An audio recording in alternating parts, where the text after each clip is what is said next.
Hi everybody, welcome to Brown's Angus Cattle Farm. It's been a long while since I did a video. A lot has been going on. First of all, we was in the market to buy us a boat so that Kevin could go to Court Ground to hunt for deer. We had a boat, a really good boat, that we had to sell. Oh, it was in the summer months, so that we could have a really nice, huge down payment for the new tractor. And anyway, it was back in the 90s when Kevin got out of the military that we had a V-bottom boat. You know, that was kind of the best boat we had had. We didn't have no problems with that old thing, and it was older than this one here that we got. We ended up getting one from some people at a town nearby, and so that means that now that we have a boat again, that you will also be seeing in the spring, some summer months, of us going fishing and catching some blue cats and flatheads. Flatheads is my favorite. But anyway, that's one of the reasons.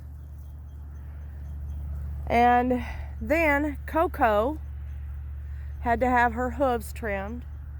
We looked for about a year to find somebody that would trim the hooves on a donkey. Well, we finally found a farrier that was in a town near us that did not mind doing the donkey's hooves. Had him to come out and trim her hooves. He had that done in like, I don't know, 15 minutes at the most. He knew what he was doing, that's for sure. Anyways, got that taken care of, and now Coco's happy with her new feet. Then the kicker of the whole thing, it was the day that my granddaughter had invited me to go to her Christmas party. It was on a Friday. She says, Gaga, I want you to go. My mommy and daddy can't go. Well, you know, Gagas they don't say no usually. Anyway, so I did. I went to her little party, and she had a really good time. When we left from the school, we went to where Papaw worked so that she could see Papaw. While we was at that shop, we heard sirens go by out toward the direction that we live, on the same highway. Not saying same place that we live. Anyway, her and I, we get back to the house, and as soon as I get in to the house, I told Harley, I said, Gaga has got to get out there and check those chickens' eggs before they freeze. She's like, okay, Gaga, I'll stay in the house and stay warm. Okay, Harley. She's like my little boss. Anyway, I come outside to put my smallest dog on. You can see I've got a little bit of, the dogs are having fun playing. I went to put my smallest dog, which is a Beagle Basset, onto her cable. Anyway, whenever I walked outside, these dogs over here was barking, and I thought they was barking at me whenever I had, came outside. Well, I turned my head to look at them, and I noticed that they was barking west. So I was like, they're not barking at me. And I had to walk further into the yard, closer to the end of, like, where the barbed wire fence met the pasture area. And I could see somebody had wrecked on our property in the pasture. They went through the fence. They went nose first. It was a pickup truck. They went nose first into the creek bank, or into the bottom of the creek, over a steep bank of the creek, and then it rolled 2 times and then stayed on its side. Well, whenever I had gotten home and that it all happened, I had seen, what I seen was the truck laying in the creek bank. And the creek bank is just down there a ways, at right where the bridge is at. Kind of where that truck. But anyway, so I go back in the house. It was a change of plans. Not gathering eggs yet. So I go back into the house.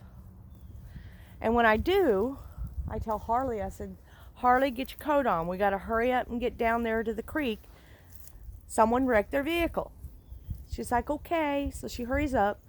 We get down there. There's no one there at that time. They had already gotten the person out of the truck. There was no cop or anyone down there at the area. But there was a cop on one hill, a cop on another hill of the highway. And I was doing some ranting and raving, and there was no one around. I was raving because of the cows. While I was standing there doing my little rants and raves, the local tow company that knows who we are, he shows up with his tow truck, and he looks at me. He had his window down, and he was talking on his phone. And I looked at him and I asked him, I said, who in the heck did this? I said, we have cows. The cows are going to get out. Well, now I'm telling it to you in a nice way. When I was talking to him, I wasn't nice. And there was a lot of cuss. A lot of profanity. Anyway, he knew I was pretty mad. So he decided that he wasn't going to deal with it. So he went to one of the state patrolmen and had said the property owner is there and they're not very happy, and I'm not dealing with them, because he knew how I am. I'm the type, you do me wrong, it's not going to be pretty. So anyway, here comes state patrolman. He got pretty much the same scoop that the tow company got. And it made him mad. Well, I want to tell you something, state patrolman. All of you state patrolmen, all of you city cops, all of you county cops, I so heartedly support everything that you guys do. But whenever you try to make an innocent look like a victim, that's whenever I back up and I will let you know. I'm not going to put up with a mouthy officer. Nobody should. They've got a beef. They've got a chip on their shoulder. And it's time for them to brush the chip off and be a human. Needless to say, my husband was talking to the patrolman on the phone. And he told him, he says, give her time. She's upset. That's right. I'm upset. And for him to throw his weight around and be the butt that he was, well, he found out that he wasn't going to be the butt that he was with me, because I didn't do nothing wrong. I was the victim. So, from that point, I went around closing the gates and making sure the cows couldn't get out onto the highway. And I want to tell you guys, from that point, that happened 3 weeks ago. We are still fighting that stupid insurance, American Family Insurance, trying to get somebody to repair the fence. Nobody around here, nobody does barbed wire anymore. They want the steel fencing. Well, then all your fencing people, all they want to install is the steel. You know why? Because they're lazy. They can't handle the drive of the T-post, the stretching of the barbed wire. They're lazy. So my husband took over talking with the insurance because I told him. They said it had to be licensed and insured person. You can't find nobody around here that'll do barbed wire fencing. It won't happen. So, we're at a standstill. Trying to figure out what we're going to do. We've got to get the fence fixed so that the cows can be able to graze. We have got to get it done. I don't care what that insurance wants. Their insured person is what caused this whole ruckus. And it is time for that insurance, just like any health insurance. Buckle up and pay up. This is getting bad.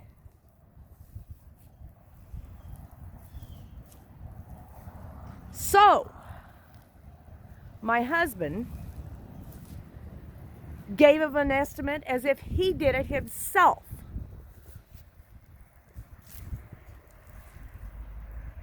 No, it's not enough. We want it done and over with, but I'm telling you now, man, if you're out driving and you feel tired, pull your car over. And I'm going to come out and say it. The person that did this, that went through our fencing,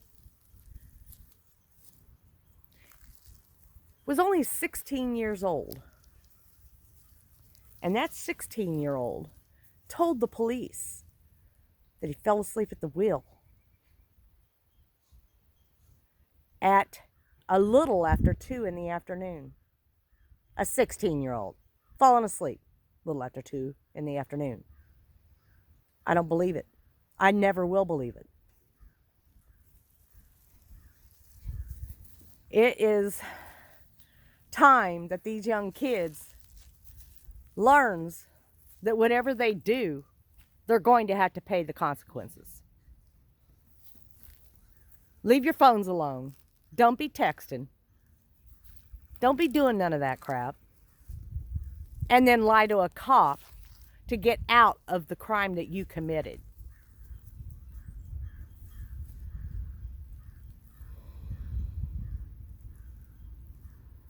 I'm standing here thinking because I want to know. I can't make up my mind if I want to say it, and I think I'm going to anyway.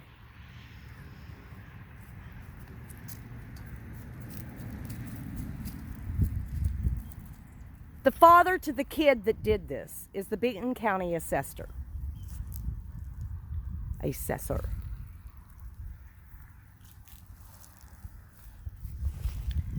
We've had to deal with him before over fencing. It was whenever he was in charge of the county road district. And one of his little peons decided to take a blade on the gravel road side of our property and take every bit of the dirt away from the T-post to where there was nothing holding them in the ground. And I had to get on to that same man. And here we are today, dealing with him and his son's insurance, American Family. You know what?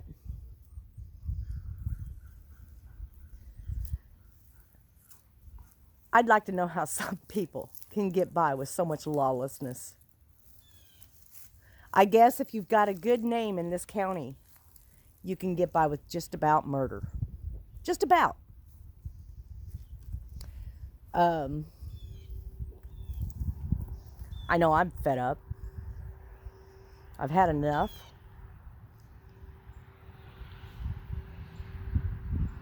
And then, onto another subject. Last week, I decided to get sick.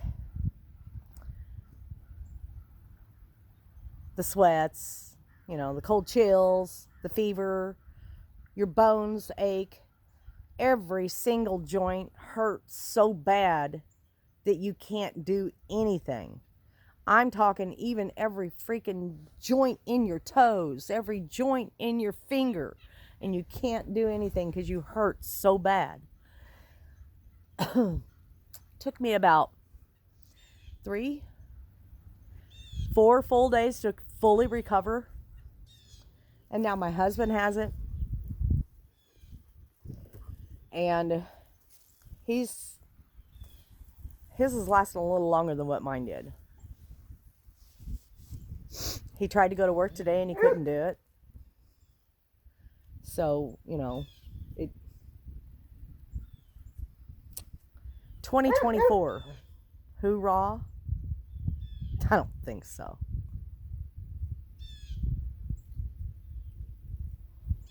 Anyway, I'm sorry, you guys. I haven't put a video out. I'm sorry I wasn't in the greatest mood for this one. But you know, when you keep getting thrown this curveball, you get sick of it. And I'm sick of it. Anyways, I hope everybody had a very Merry Christmas. I hope that they all had a Happy New Year. I hope that everybody used their head and didn't get out and drive drunk. If you did go out and drive, I'm just saying. And I don't look for this year to get any better. So, hey, y'all have a nice day, and I'll talk at you later. Bye.